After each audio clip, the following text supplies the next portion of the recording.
মৰমৰ ছাত্ৰ ছাত্ৰীসকল, ভিডিঅ'টো চোৱাৰ আগতে প্লিজ তোমালোকে মোৰ কথাখিনি শুনি লোৱা। মই ইতিমধ্যে তোমালোকৰ পৰীক্ষাত দিয়া কমনবোৰ কিমান আহিছে কিমান অহা নাই সেয়া তোমালোকে নিশ্চয় জানিব পাৰিছা। ছ'চিয়েল ছায়েন্স আৰু এমাইল এছামিছৰ প্ৰায় পেপাৰবোৰ কমন অহাৰ পিছতো তোমালোকৰ কিছুমানে মোক কমেণ্ট দিয়া যে ছাৰ মই কবিতাটোৰ মূলভাৱ কমন পৰিলে, থেংকছ। ইমানবোৰ কমন পৰাৰ পিছতো তেনেকুৱা কমেণ্ট পালে মন ভাগি পৰে। যিবোৰ ষ্টুডেণ্টে মোৰ সকলোবোৰ ভিডিঅ' চাইছে সেইসকলে নিশ্চয় 100% কমন পাব। দুই এটা ভিডিঅ' চালে সম্পূৰ্ণ কমন ক'ত পাবা। ছ'চিয়েল ছায়েন্সৰ লগতে এমাইল এছামিছৰ প্ৰায়ভাগেই কমন আছে।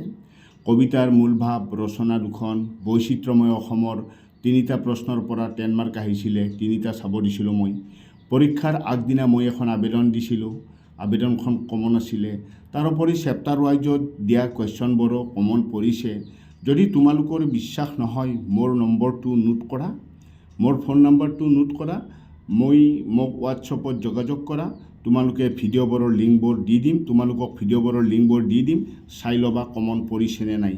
ঠিক আছে, তো মোৰ নম্বৰটো হ'ল 9864456111।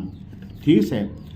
তাৰোপৰি মই তোমালোকৰ পৰা যেনেদৰে উৎসাহ উদ্দীপনা পাব লাগিছিল ঠিক তেনেদৰে নাপালোঁ, যাৰ বাবে মন ভাগি যায়। তোমালোকৰ বাবে ইমান কষ্ট কৰি লিখি মেলি প্ৰিণ্ট কৰি ভিডিঅ'বোৰ দিওঁ, কিন্তু তোমালোকৰ বহুতেই এটা লাইক আৰু কমেণ্ট দি মোক উৎসাহিত কৰিবলৈ টান পোৱা, যাৰ বাবে মোৰ মনো ভাঙি পৰে। যা হওক, পলম নকৰি ভিডিঅ'টো ষ্টাৰ্ট কৰোঁ। ভাল লাগিলে লাইক কমেণ্ট শ্বেয়াৰ কৰি মোক উৎসাহিত কৰিবা বুলি আশা ৰাখিলোঁ। আহা তেতিয়াহ'লে এই টপ 50 MCQ তোমালোকে কি চাবা। প্ৰথম MCQটো হৈছে বেছিভাগ কোষীয় প্ৰক্ৰিয়াৰ কোষীয় মুদ্ৰা হৈছে ATP। মই তোমালোকক এনচাৰখিনি দি দিছোঁ, এনচাৰখিনি কাৰ চিনেৰে বুজাই দিছোঁ, অপশ্যনবিলাক দিয়া নাই, ডাইৰেক্ট এনচাৰটো দি দিছোঁ আৰু য'ত অপশ্যন জৰুৰী হৈছে তাত মই দি দিছোঁ। ইয়াৰ আগত মই তোমালোকক ছায়েন্সৰ MCQৰ এটা ভিডিঅ' দিছিলোঁ, তাত মোটামুটি তোমালোকৰ ধৰা 150 মান কিমান বা আছিল মোৰ ইমান এটা ঠিক মনত নাই, কিন্তু MCQৰ ভিডিঅ' এটা দি দিছিলোঁ, সেইটোও চাবা।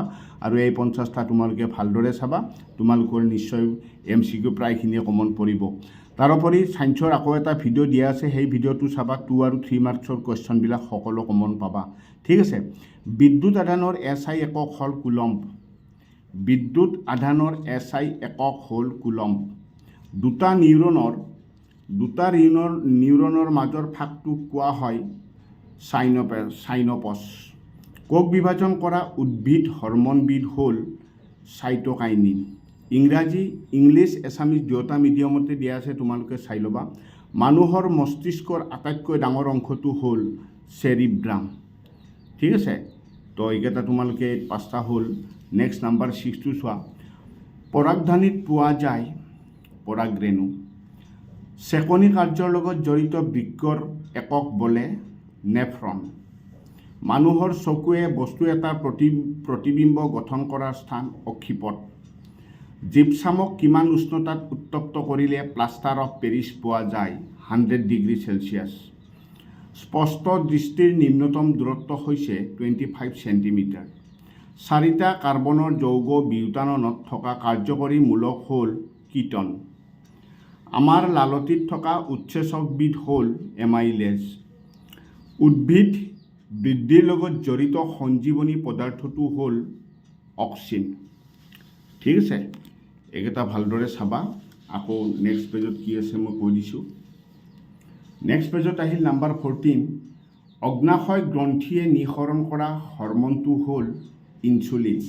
দ্বিবিভাজন প্ৰক্ৰিয়া সংঘটিত হয় এমিবাত। বীজৰ অংকুৰণৰ গতি বা চলনৰ কাৰণ হ'ল ছানলাইট, সূৰ্যৰ পোহৰ।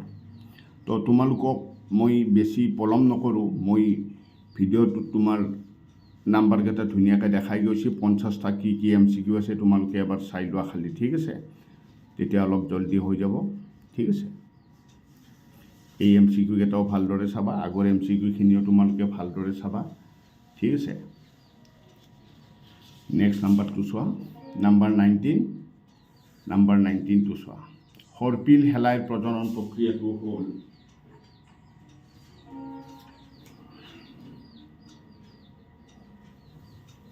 সৰ্পিল শেলাই প্ৰজনন প্ৰক্ৰিয়াটো হ'ল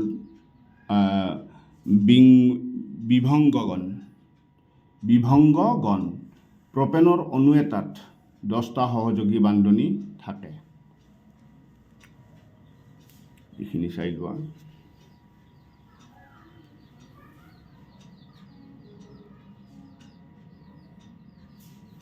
তাৰপিছৰখিনিও চোৱা।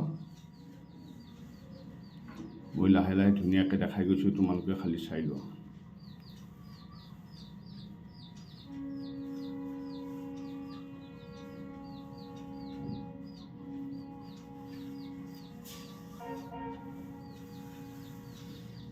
নেক্সট চোৱা, নাম্বাৰ 5 পেজত থকা 26 কুৱেশ্যন। প্ৰতিক্ৰিয়া স্নায়ুতন্ত্ৰৰ কোন অংশই নিয়ন্ত্ৰণ কৰে?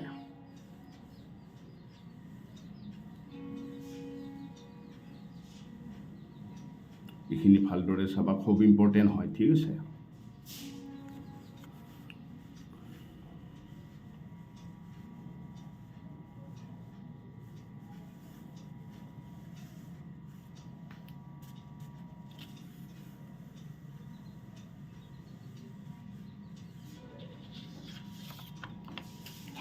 নাম্বাৰটো চোৱা, 32, 33, 34 এইখিনিও ভালদৰে চাবা।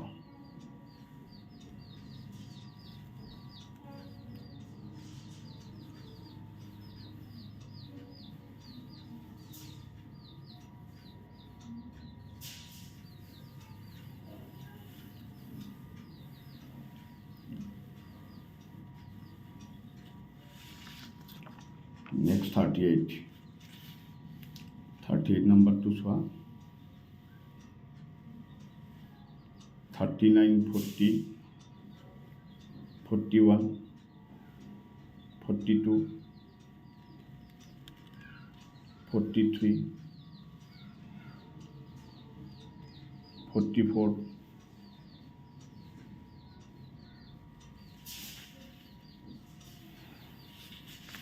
লাষ্ট নাম্বাৰ 45ৰ পৰা চোৱা। 45, 46,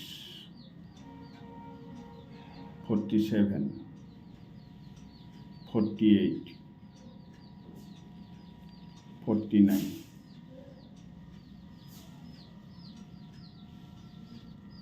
লাষ্ট 50 নাম্বাৰটো চোৱা।